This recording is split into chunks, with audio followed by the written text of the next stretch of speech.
So, good morning or good night, depending on where you are in the world, and welcome to another album review of The Shield Dude on a Couch. I'm your host, Hector, and today we're talking about the 16th album by the band Dream Theater, and it's called Parasomnia. So, yeah, this is the album cover of this latest album by Dream Theater, and excuse me, it is important because of a few reasons. First of all, this is the band's first album with Mike Portnoy since 2009. So it's been a long time. And, Mike Portnoy is a founding member of Dream Theater.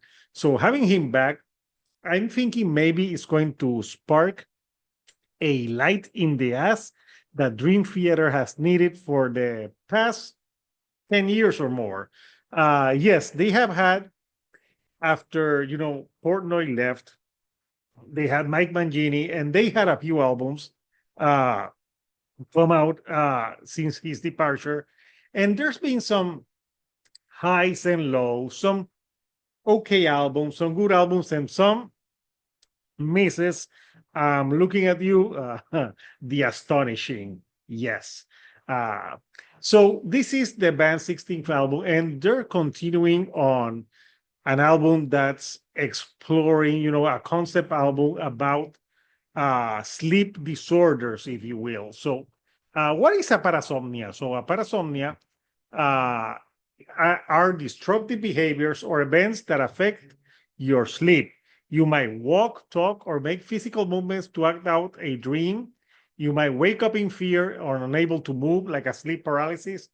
And there are a variety of parasomnias, and treatments, are available.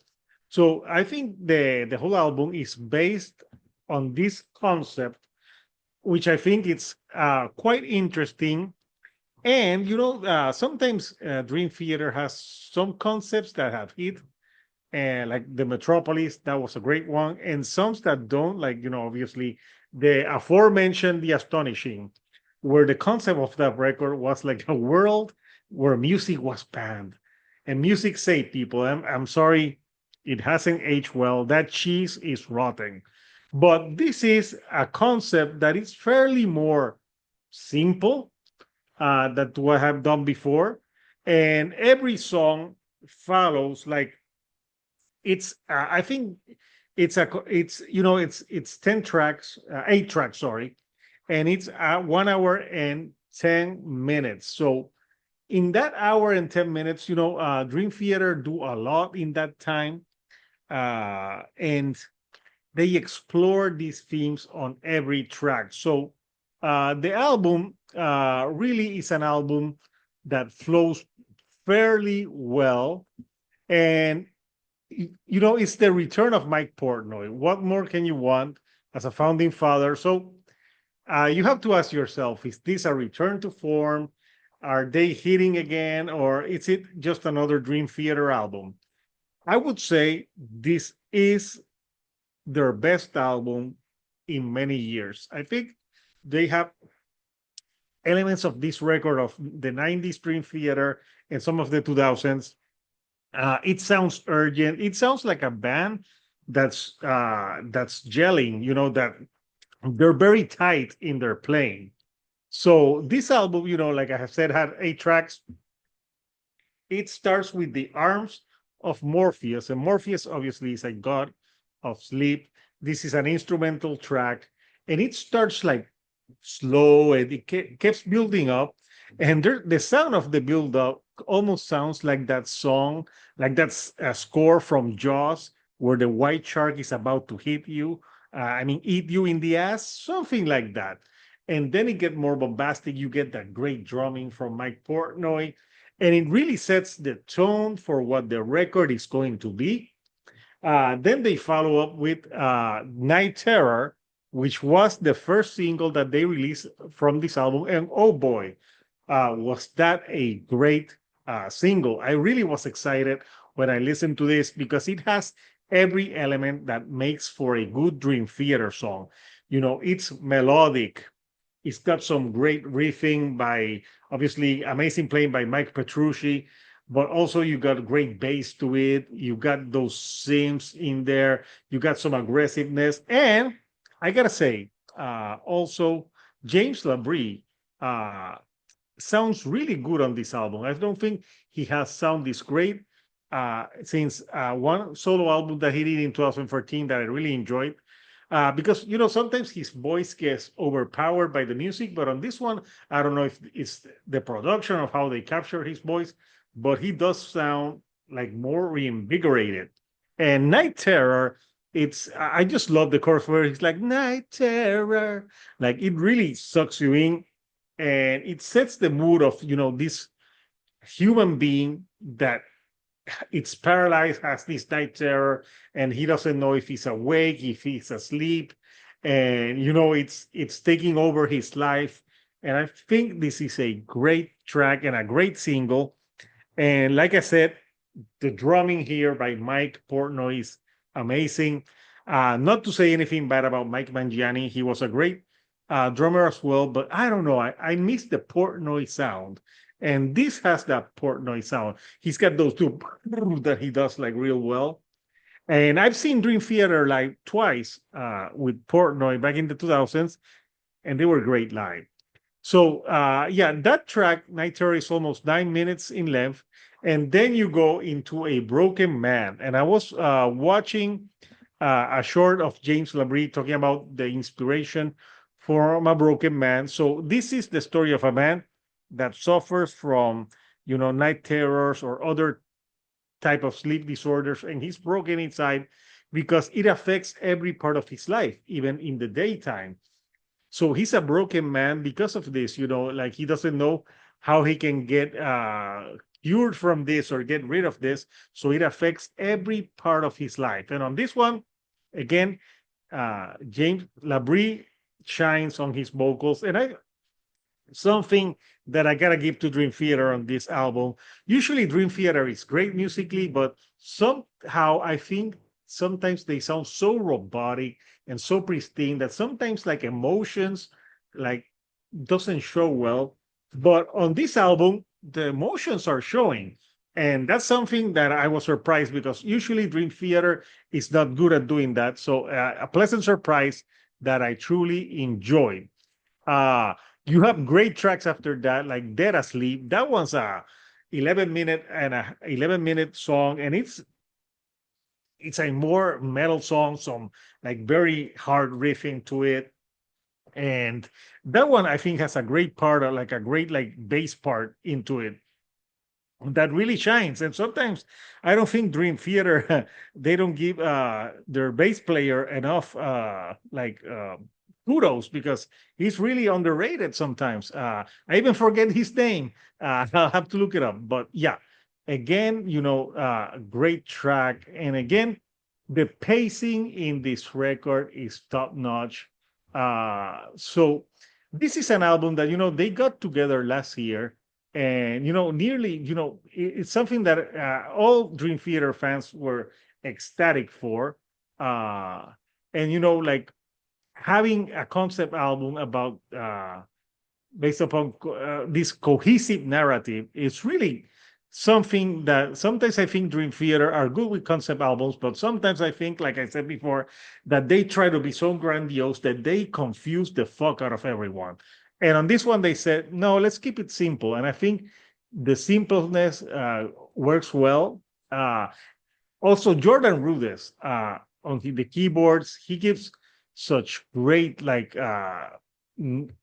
feeling and progginess to the track, which I really enjoy. So the bass player, sorry, John Mew, I always forget his name, really shines on some tracks on this record, like the one that I just said, and really great.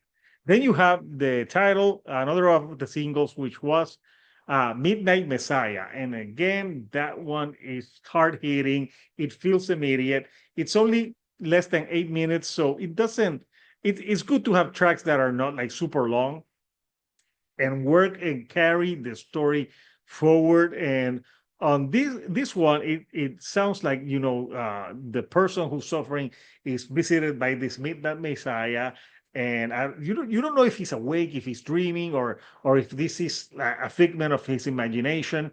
But it's great. And then you have like a breather in the album, which is "Are We Dreaming," which is a minute and 28 like interlude that goes into the last two tracks of the record. And "Are We Dreaming" at the end, it's very subtle in the music. It asks, "Are we dreaming?" And then we go into the power ballad of the album because let's face it, people, it wouldn't be a Dream Theater record without a power ballad. And here you have Bend the Clock, which is 7 minutes and 24 seconds of a classic Dream Theater power ballad. I get reminded of songs like Voices, which is one of my favorite tracks by Dream Theater ever. And on Bend the Clock again, James Labrie shows some emotion on these vocals, but you get some great guitar solos here and there, very pristine, but also I think they sound like they're a little bit constrained. Like, Mike Petrucci's like, yeah, Mike Petrucci, I can do a lot of shit playing, but I think they play into the greatness of this song and not just showing off how fast they can play. So it's like a mid-paced track, and it's pretty cool. And it's all about, like bending time or not knowing like if time is real. And that happens when you're suffering from uh, anything that is happened to sleep. So great track. And then you have, of course, it would be a Dream Theater album without an epic closer. And on this one, the epic closer is called The Shadow Man Incident, which sounds like a name of a Big Bang Theory episode, but it's not. And this track is 19 minutes and 32 seconds, which for Dream Theater is not that long. They have their 22 to 25 minutes. So this is just 19 minutes. So that track really has a interesting pattern with the drumming where it sounds more like a marching of like a military type of march. Again, James Labrie sounds good in this one. And this song has some great pacing, even though it's 19 minutes. To be honest, it didn't feel like it felt that long to me. It coasted by fairly quickly. It's all talking about like this is not like a typical nightmare. There's this shadow man, and it feels sinister and like it ties the themes of the record together in one track. Uh, Musically, again, they go through peaks and valleys. There's like softer parts, like more harder parts. The keyboards really give it like a nice touch in some of the parts of the track. And at the end of the song, you get like a return to the first track, and it sounds you hear lots of noises, and then you hear someone saying like, "Come on, wake up," and you're like, "Was it a dream? Was it? Did this really happen, or what happened in the story?" But all I gotta say, this record, Parasomnia by Dream Theater, is their strongest record in a long time. I really enjoyed it. And I know that sometimes Dream Theater gets a lot of flack because, like, they're Dream Theater. And sometimes they can be corny, but sometimes they can be great. And yeah, it's not everyone's going to dig this. I think if you're a Dream Theater fan, you're going to be on board for this. I think if you're a Mike Portnoy fan, you're going to be excited that he's back drumming for the band. So the conclusion, uh, is this their best album in a long time? Yes. And I think they needed to have Portnoy back in the band because they sound like a band having fun of this record. And also, uh, this is their most cohesive concept album ever. It's a concept that is fairly easy to understand, and I think anyone can relate with something related to having trouble to sleep, or that thing. So I think it's universal, and it reaches to everyone. So yeah, really great album by Dream Theater, and I'm really excited about this album. I really enjoyed it, and on every listen, I got something new. There are even some jazz chords in some of the tracks here, so very great progressive stuff, but also a lot of metal elements. It's a hard hitting record at times. So yeah, great record. If this was a episode of something, thumbs up for this. Really on board with this, and I want to see where they go next. And I would actually want to see this album perform live. I think it would be interesting. So I want to know from you, Couchers, what do you think of Dream Theater Parasomnia? Comment down below.